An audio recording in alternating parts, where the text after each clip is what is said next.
Nous sommes ensemble jusqu'à 16h pour votre émission santé. À mes côtés, toujours bien sûr, le docteur Jimmy Mohamed. Et on accueille tout de suite par téléphone Olivier Girard. Bonjour. Bonjour. Alors, vous êtes ergonome et posturologue. Vous êtes aussi l'auteur du livre Plein le dos, le manuel de la posture, publié aux éditions Favre. Alors, avec ce confinement, beaucoup de gens en télétravail, surtout, se plaignent de nouvelles douleurs à la nuque, au dos. On a reçu beaucoup de questions en ce sens. Comment on explique ça d'abord ? Alors, je crois qu'effectivement, il faut comprendre que beaucoup de gens ont été mis face à cette situation-là de façon pas très préparée. On a tous ameubler notre appartement parce que c'était joli, pas vraiment parce que c'était fonctionnel ou parce que c'était confortable. Alors, quand on y passe quelques minutes pour manger, ça va. Quand il faut y passer 8 heures, 10 heures pour travailler, ça devient un autre problème. Ça, c'est le tableau un petit peu global. Si on va un petit peu dans le détail, on se fait mal au dos, ou n'importe où ailleurs d'ailleurs, pour une combinaison de facteurs. Les 4 facteurs, c'est ce que vous faites, dans quelle posture, pendant combien de temps et dans quel état psychologique. Posture, activité, durée, stress. On va les détailler un tout petit peu et assez rapidement, malheureusement. Il y a les mauvaises postures qu'on prend. Est-ce que le stress aussi il peut jouer ? Vous disiez oui, c'est ça, parce qu'on travaille chez soi avec des enfants qui hurlent derrière la porte. Je sais de quoi je parle. Ça joue aussi dans l'apparition de ces troubles squelettiques, musculo-squelettiques ? Ça joue aussi, on peut parler de supporter le conjoint, on peut parler de cadres qui ne savent pas forcément bien gérer à distance, et donc c'est un stress dans les deux sens. Donc oui, les facteurs qu'on appelle psychosociaux sont des facteurs importants en matière de troubles musculo-squelettiques. Je vous avoue que je concentre mes actions à court terme plutôt sur la partie mécanique, posture, durée, parce que si vous voulez gérer le stress, c'est pas très simple, notamment dans l'urgence. Il faudrait devenir des grands philosophes. Mais moi, je crains que dans un mois, on ait plus d'alcooliques que de philosophes dans les rues, vous voyez. Jimmy, allez, on va passer à la pratique, allez-y. Oui, parce que justement, comment est-ce qu'on fait pour s'aménager un petit poste de travail le plus ergonomique le possible ? Parce que pour l'instant, c'est vrai qu'on a tendance à se mettre dans un coin où il y a le moins de monde et le moins de bruit. Est-ce que vous avez 2-3 petites astuces qu'on pourrait tous utiliser lorsqu'on doit faire un peu de télétravail à la maison ? Oui, bien sûr. Je crois qu'il faut raisonner en 2 zones. La première zone sur laquelle il faut travailler, c'est la zone bassin. C'est-à-dire que l'idée, c'est de dire, si je veux que ma colonne vertébrale soit en bonne santé, il faut que mon bassin soit stabilisé.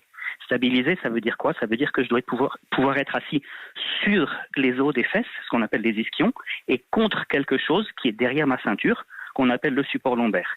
Et donc, vous voyez que votre canapé, il est trop bas et trop profond, donc on fait sauter le canapé.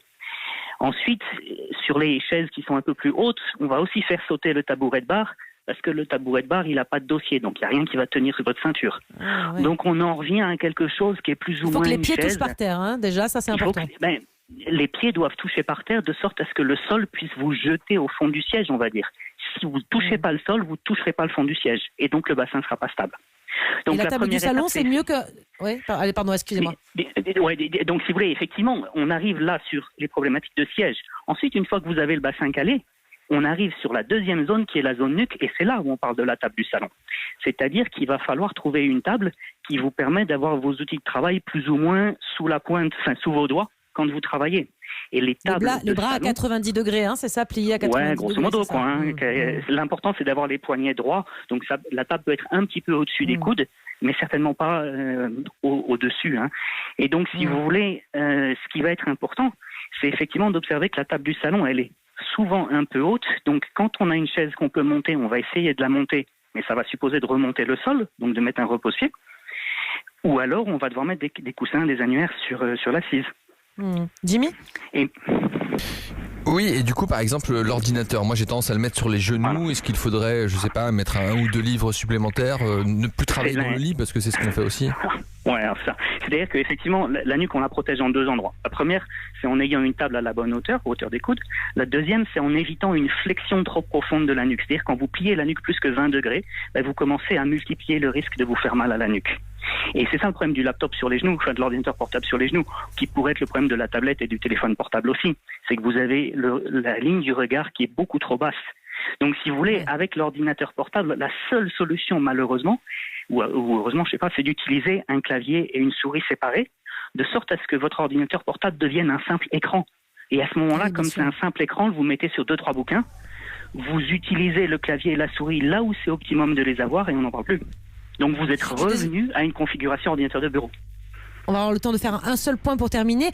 Pour travailler, on a parlé de la position ergonomique, tous les petits conseils que vous venez nous donner qui sont très importants. Mais je crois qu'il faut vraiment se poser, faire des pauses justement aussi. Ça, c'est très important. Il ne faut pas rester 6 heures d'affilée sur son ordinateur. C'est ça, c'est pour éviter les douleurs.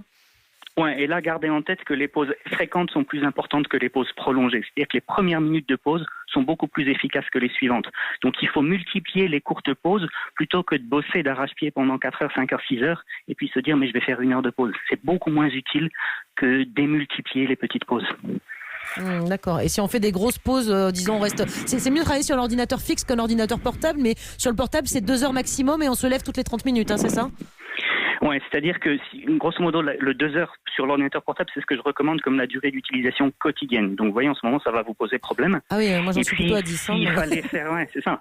S'il fallait faire une pause toutes les heures, grosso modo, sur un ordinateur de bureau, c'est un minimum syndical. Vous divisez par 3, vous arrivez à 20 minutes sur un ordinateur portable. Donc, encore une fois, on en revient à l'essentiel. Essayez de revenir à une configuration ordinateur de bureau avec un portable.